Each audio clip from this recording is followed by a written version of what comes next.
There it is again. Our welcome message.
Communications. We're on the right track.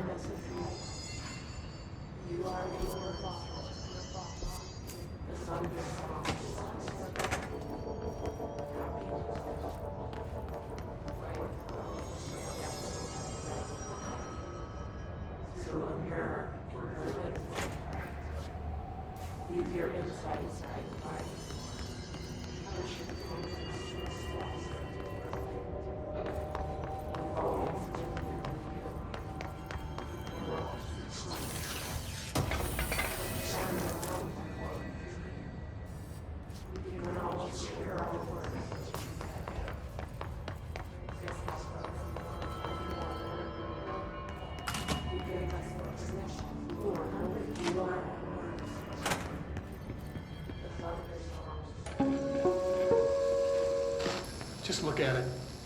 8 inches wide and capable of storing a whopping 80 kilobytes. Stolen by our friends at the CIA, the disk held the launch codes to Soviet nukes. This is not the disk, of course, but one exactly like it. A perfect fusion of concepts vibrating in the Cold War era collective unconscious. A receptacle. It is a receptacle for dangerous energies to hone in on. And they did. We don't have the details, but when things started flying around the disk, it was transferred to us. It's an object of power. OOP. Oops. Oh, and it can launch things telekinetically through the air.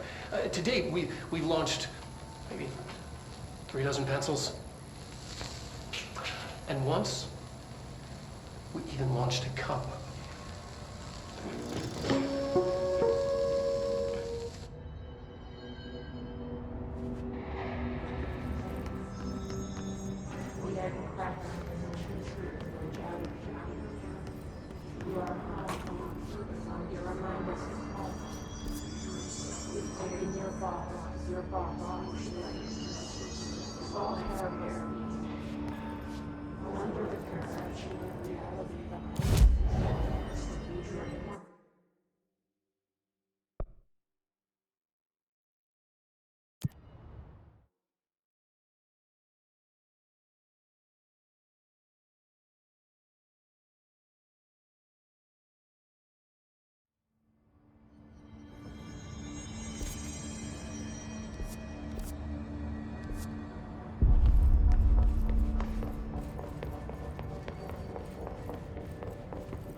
object of power.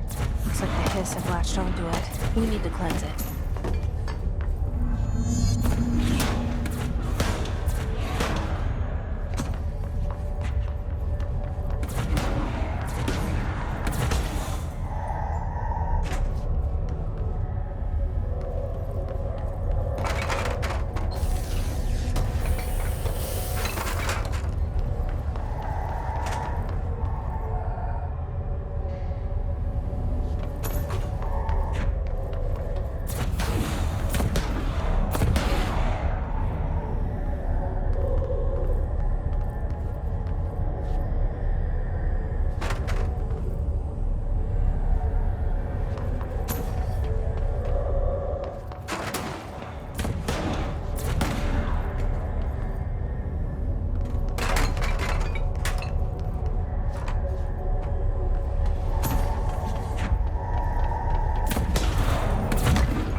It's harder to hear you when I'm here.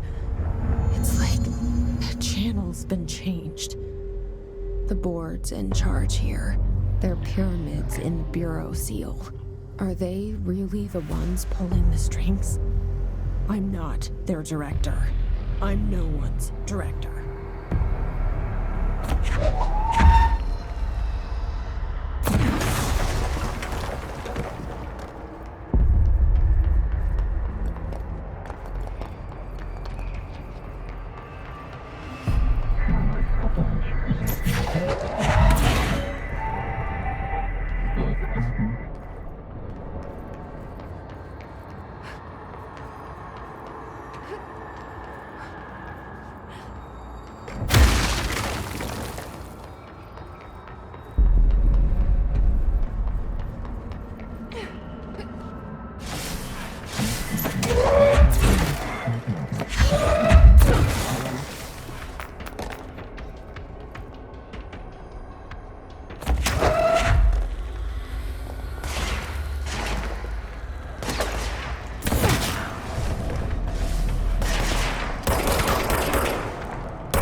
There you are. You were gone. Cut off. I got it. Just like you wanted, right? This will help me fight the hiss.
Emily said that the hotline can be reached through the mailroom.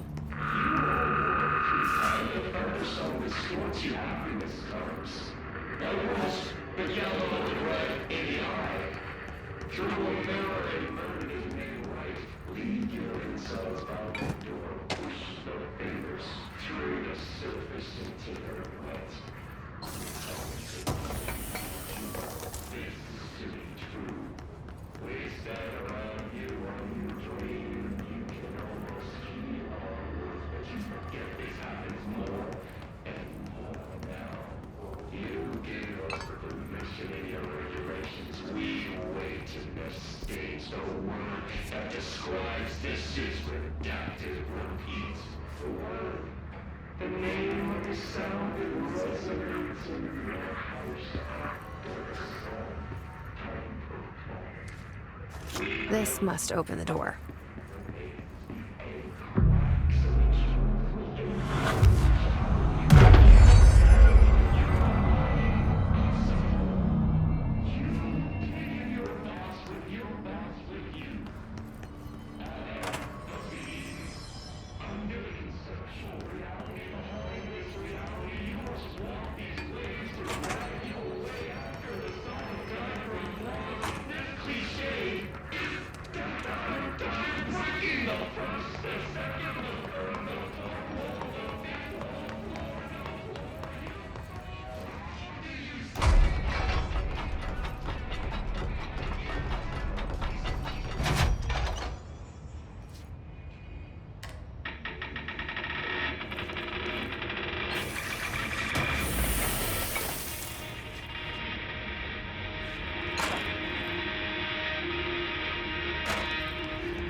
Listening to America Overnight, mystifying the airwaves for more than 29 years.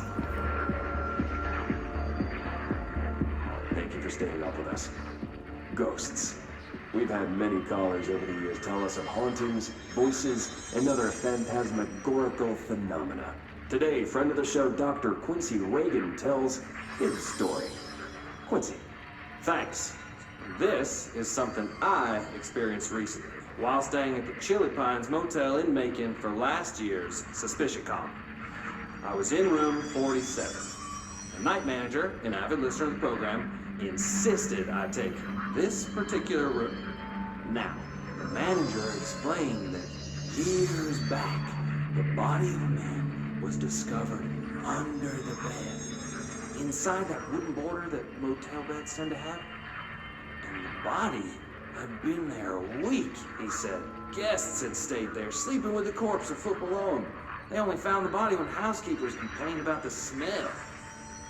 Hauntings have been reported in room 47 ever since. I happily took the room. I fell asleep pretty quick, checking under the bed first, of course. No ghosts visited me, no chilly spots or flickering lights. But when I woke up, I found myself under the bed. It was dark and stiflingly hot. Luckily, I was able to push the mattress off and crawl out before I suffocated. The night manager was kind enough to find me another room. There you have it, listeners. What we call ghosts take many forms. Quincy was brave enough to tell his story, and I encourage you to keep calling and writing whenever you encounter something strange, something you can't explain. Maybe you're seeing colors that we have no name for. Maybe your toaster is possessed. Remember, dear listeners, when no one else believes you, we do. America Overnight will be right back.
They can fly now.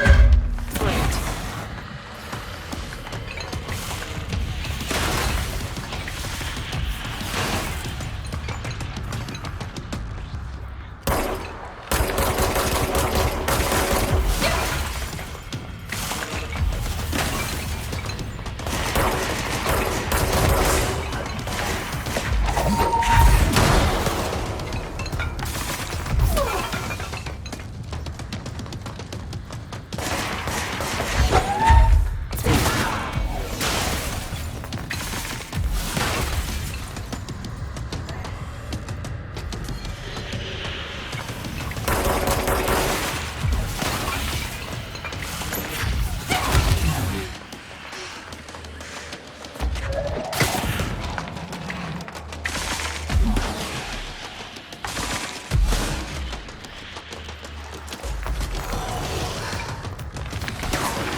They can fly now. Great.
I have a feeling he'll be back. Let's stay focused. The hotline should be past the mailroom.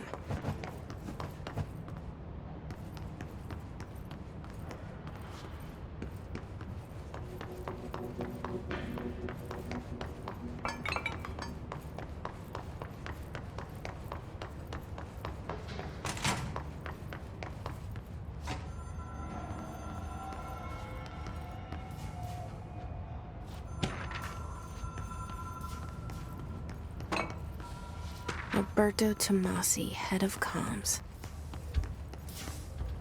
The hiss got him.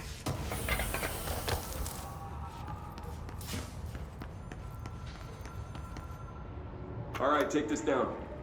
The situation in Cuba has been evaluated by the relevant authorities. The mysterious illness affecting the staff at the U.S. Embassy in Havana was caused by sonic weaponry in the hands of a foreign power. Numerous personnel have damage to the inner ear, but most are expected to make a full recovery. Of course, the event also damaged their cellular walls, but we can't blame that on some stupid noise gun. Thank God no local doctors examined them first. Honestly, what are the odds an alternate item would show up inside a U.S. embassy? Talk about good luck, huh? So much easier to... Hey, are you still recording this?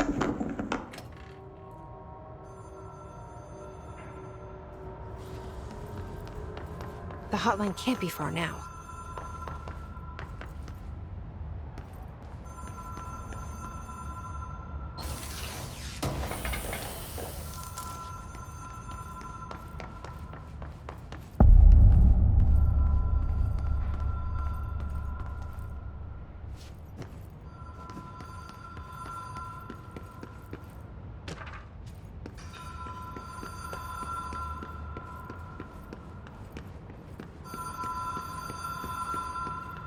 The Ocean View Motel and Casino.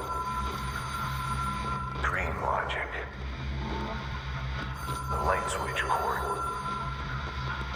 The door marked with the black pyramid.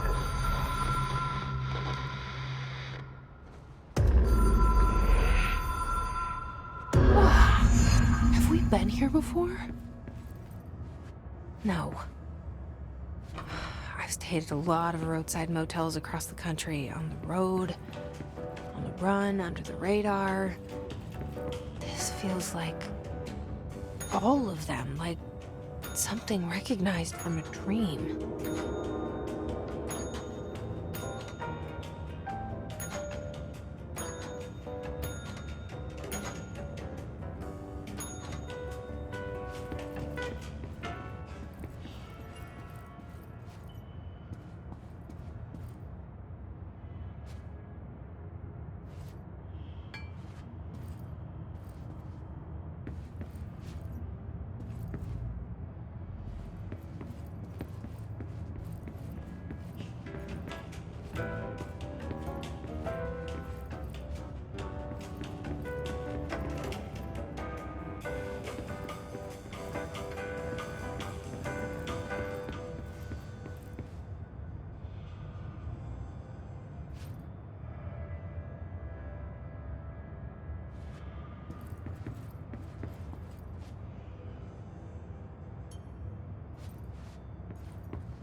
key has a black pyramid on it.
It is a phone.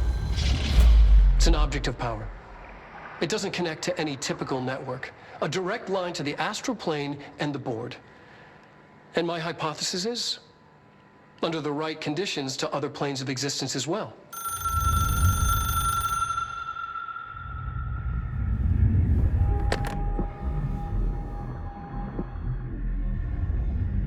A director needs a team. My management team. These people know the secrets of the Bureau as well as I do. Some even better. Darling, Tomasi, Salvador, Marshall. Marshall especially, my head of operations. She sees right through me. She knows I don't like relying on people. The only person you should fail is yourself. But things change when you become director.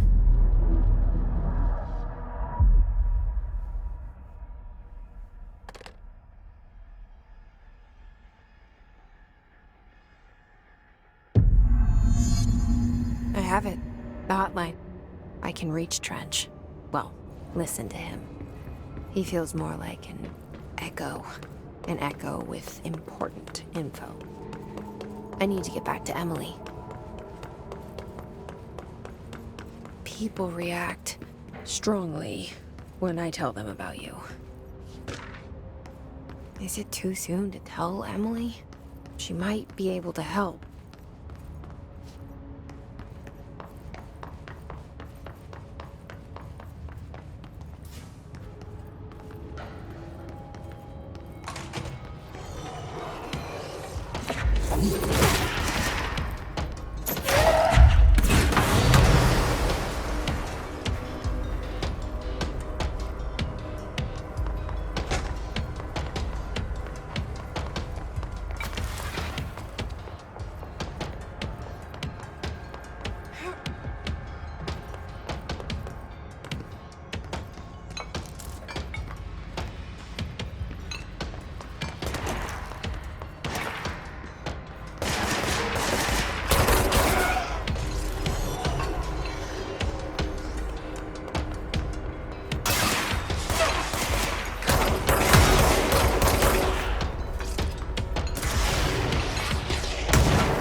Jesse, did you get the hotline? I mean, how is it out there? The comms, the hiss?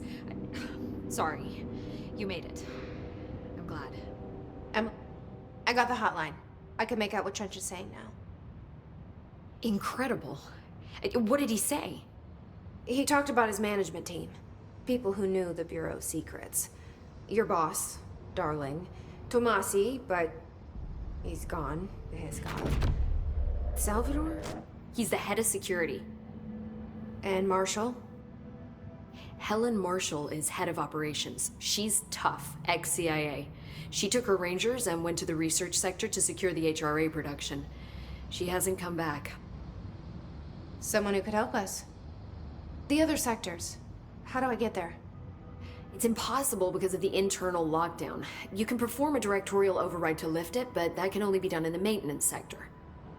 Normally, you take the sector elevator down there. It connects all the sectors, but it won't work while the lockdown is in effect. We already got past one lockdown. Maybe I can find a way. Jesse, look, with no prep, no training, in this extreme situation, you are doing phenomenally well. And all that and the hiss can't seem to affect you. I mean, I would love to run some tests on you. If you agree, that is. We could find out something that would help us. Tests? I don't know. She might find out about you. But I wouldn't mind understanding more myself. Okay. If you think it will help. Great. I'll check the internal documentation for any lockdown bypasses. We need to get these sectors open to locate Darling and Marshall. And I'll look for a way inside the maintenance sector. The sooner we find one, the sooner I reach this override.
Hi, Jesse.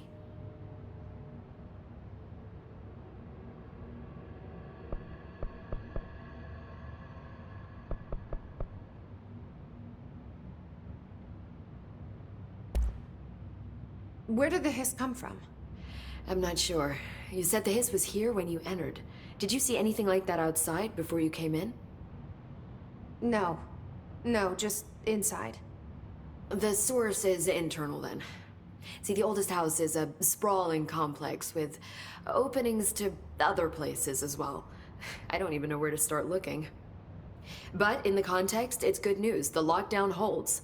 The hiss escaping the building would be the end. Pretty shitty world out there if you ask me, but I wouldn't want the hiss to destroy it. With you on that, Emily.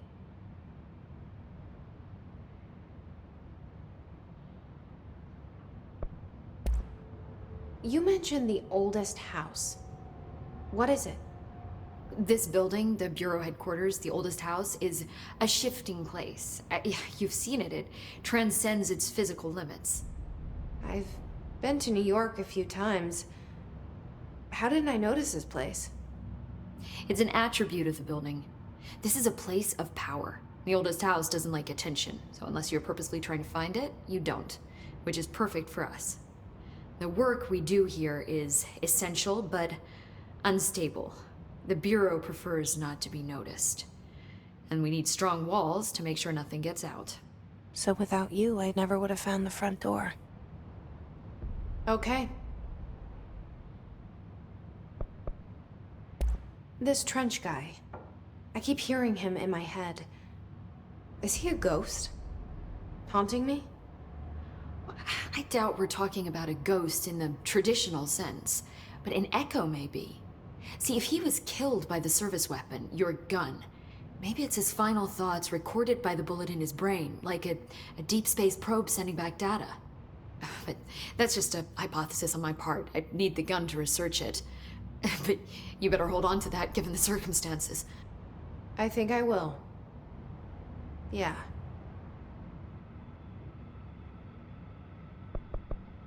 Can you tell me what an object of power is exactly?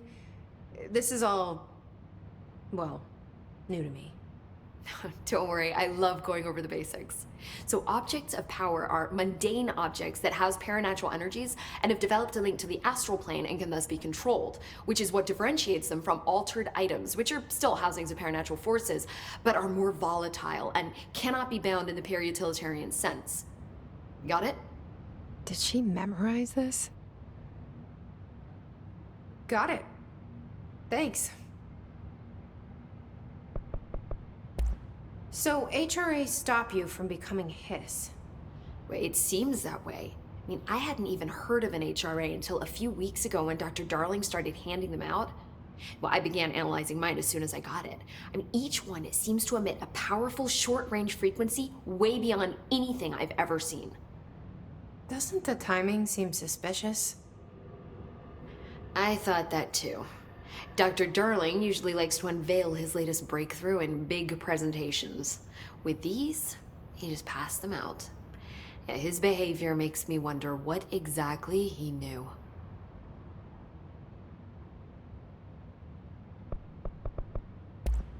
Thanks, Emily.